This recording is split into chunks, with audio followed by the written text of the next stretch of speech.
проектите на цялостни бюджети за държавата, за общественото осигуряване и за здравната каса. И все пак този проект на закон кога би трябвало да бъде гласуван? Това вече зависи от Комисия по бюджет и финанси. Какъв бюджет да очакваме, предвид това, че започваме новата година с повишение на тока, вода, връщане на ДДС върху хляба, ресторантьорите очакват решения?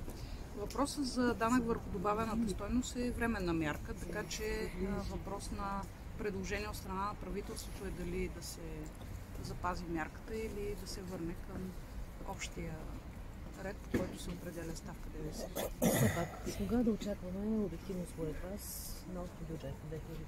Тъй като проектът, който внесе правителството на 31 декември е сравнително кратък, то е възможно в рамките на месец януари да премине през Народното събрание и да има обнародване в Държавен вестник, тъй като президентът също участва в законодателния процес, като може и той да има възражение. Така че... Но, пак казвам, няма проблем от това, че не е приет бюджет, защото в първите 3 месеца държавата може да работи въз основа на правила по Закона за публичните финанси. И вчера в Народното събрание продължаваха преговорите за сформиране на управляващо мнозинство. Вашето виждане какво предстои от тук нататък?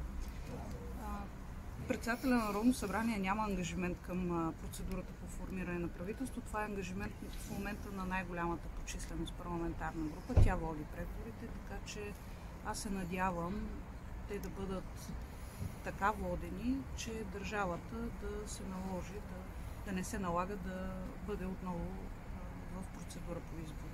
Мога ли да попитам и вас, господин, в момента? Информация нямаме, но все пак кажете ни как вървят преговорите, има ли напредък и другото нещо, което няма как да не ви попитам. БСП опозиция ли ще остане или евентуално подкрепа на ГЕРБ и така по какъв начин?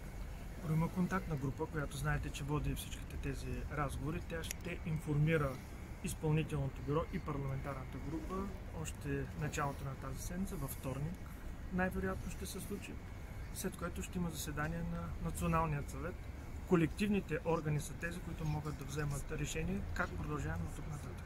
И все пак, ако те вземат решение да има някаква подкрепа, каква би била тя, ако има такава? Ние винаги сме говорили, че по-добре е да има кабинет, отколкото отново да се влезе в предсрочни парламентарни избори, но не с цената на всичко. На какви отстъпки сте готови? Извинявайте, че ви прекъснах, ако има такива отстъпки. Нека първо контактната група да информира бюрото, парламентарната група, Националният съвет, едва тогава можем да коментираме какво следва от тук нататък.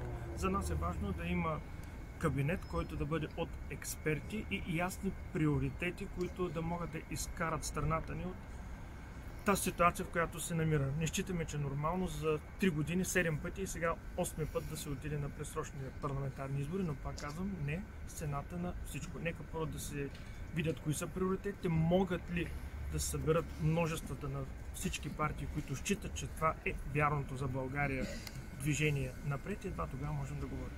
С кои министерски постове ще настоявате евентуално, ако влезете в такава коалиция с останалите партии? Първо не говорим за коалиция. Това е много по-различно между коалиция и кабинет, който да бъде кабинет на приоритетите. Това са две коренно различни неща един път. И втори път за министерства е много далече още да се коментира. Нека да се видят приоритетите и едва тогава можем да говорим. За нас един от важните приоритети е приемането на бюджета, но за да може да се гарантира социалната поносимост на хората. За какъв бюджет ще настоява БСП? Освен това, енергетиката е нещо, което също е ключово важно за нас. Вижте какво се случи при един малко по-голям сняг, ако може да се каже още, че е било зима. Затова ние говорихме отново за нещо, което преди 10 години се е коментирало, дали държавата не е по-добре да бъде собственик на ЕРП-тата. Ядрената енергетика, тя трябва да се развива в България. Ето някои от нещата, които за БСП са ключово важни. Така че нека тези неща първо да се изкоментират, тогава можем да минем на следващото ниво. Добре.